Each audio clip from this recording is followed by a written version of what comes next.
Pets are a person's best friend. Whether it's a Labrador that never leaves your side, or a cat that pesters you for strokes and playtime, households all over the world wouldn't be the same without their companions. But while we might see a few animals become more and more domesticated over the years, what about the creatures you don't see indoors so often? Today, we're going to be looking at some of the most exotic animals that you can own as a pet. Stick around till the end to find out what sort of crazy creatures show up. Tigers. That's right, you're allowed to have a tiger as a pet, and in fact it's so common to do so that there are more domesticated tigers being kept as pets currently than exist in the wild today. This is thanks to the 5,000 domesticated and privately owned population, while only 3,890 exist in the wild, at least according to the World Wildlife Fund. Tigers are an expensive pet to own, however, as tigers can eat 88 pounds of meat in one sitting. On top of that, their enclosures are supposed to be 40 square miles. That's a lot of land for one pet. If you don't believe us, just ask Mike Tyson, who famously had one as a pet. While tigers can coexist with humans, without their needs being properly met, they can end up lashing out and becoming dangerous. It's important to remember that tigers are by no means fully domesticated, at least as of this writing, and it'll be a long time until they ever are. Foxes. While wolves may have gone through domestication, giving us the huge dog population that we have today, foxes haven't really had their time to shine in the same way. Believe it or not, foxes are closer to domestication than you might think, and over the years have been bred to live like dogs and cats. They are proving hard though to fully domesticate, so it might be a little while before we see these guys in family homes. The most common fox is the most acceptable fox to have as a pet, since they're actually pretty docile, and pet foxes in general are actually legal to own in 15 states. The rules do change depending on your state though, so make sure that you do your research. Alligator. This one's a bit far out there, but believe it or not, there are some states that allow private ownership of an alligator, including their home state of Florida. People who do end up choosing to own these animals as pets are usually smitten by how cute they are as babies. They're usually less than a foot long and are relatively harmless. And that's all well and good, until they're 11 feet long, weighing half a ton, and become 50-year commitments by their owners. They can also be pretty aggressive depending on which breed you get. And when you're dealing with a huge carnivorous reptile, the owners can soon start looking like a delicious snack. Porcupine. Porcupines are notoriously dangerous, so why on earth would you want one as a pet? Why aren't they even allowed to be kept as pets? Well, as it turns out, there's a few people out there with enough patience and skill to handle a porcupine as a pet. They can actually be domesticated and even become affectionate towards humans, but they are still solitary creatures and they would probably rather be alone. What's worse than having a porcupine as a pet is having a porcupine as a pet while you have a pet dog, but that doesn't stop everyone, as some dogs have even become victims of porcupine quill attacks. These are pets that are real handfuls to take care of, but if you do think you can handle it and don't have any other pets, it's actually legal in a few states to have a pet porcupine. Cougar. If you thought people were crazy for having pet tigers, then you haven't seen anything yet. These are again a popular pet among people interested in big cats, but obviously not a very safe one. While these big cats might become used to being around humans,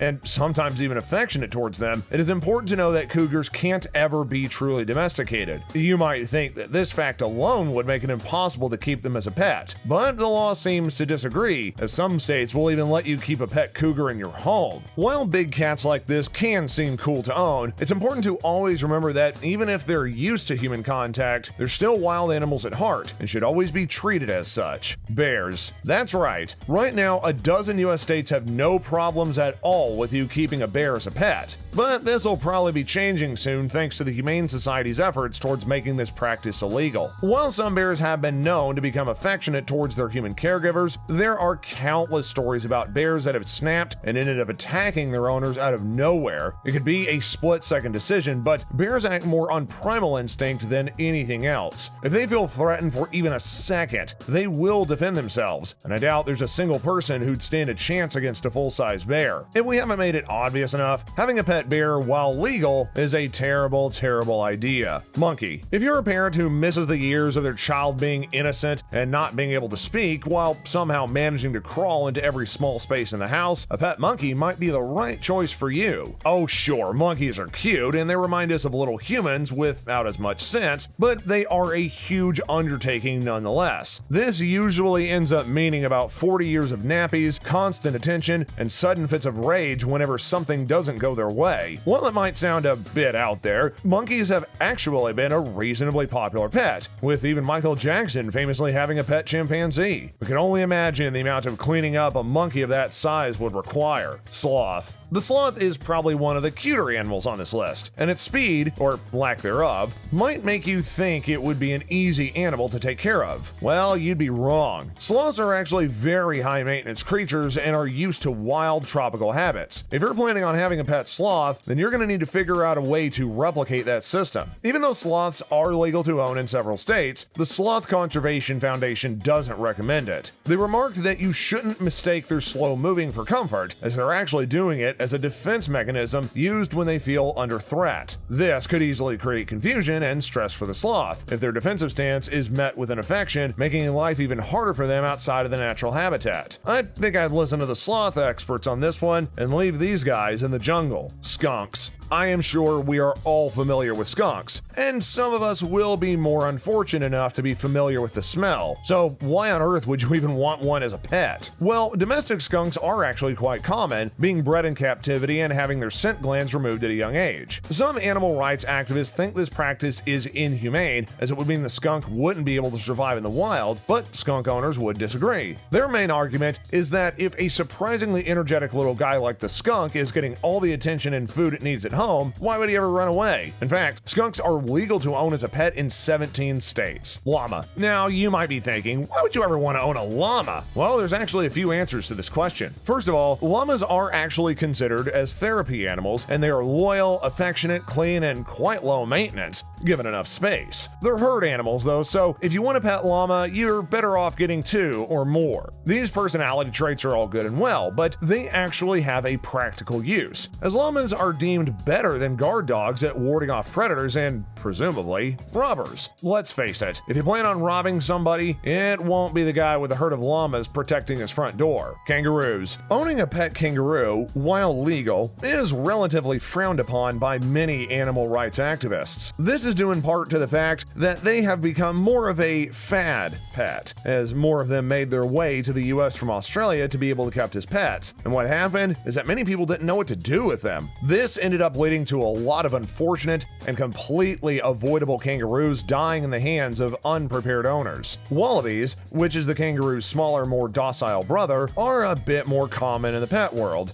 Even Elvis had kept a couple of his own. They can become aggressive though, and are at heart a wild animal still, so it's probably not best to invite one into your home. Anteaters. When it comes to exotic pets, most of the time it's pretty obvious why people would want them. They're usually cute or energetic and playful, and they make sense in a family setting. So why on earth would you even want one? Well, the anteater is actually quite a cuddly and non-threatening pet, as they only have a taste for termites. This also makes them great natural pest control in the summer months. These creatures have been around in the exotic animal world for years now, owing a lot of their popularity to the surrealist artist Salvador Dali. Dali was famously photographed in Paris walking his pant anteater, and this apparently inspired some people to get some for themselves. States such as Wisconsin don't even require you to get a permit to own one of these creatures. Well, that's it for the list. Make sure to like and subscribe to the channel for more. And until next time, guys, we'll see you later.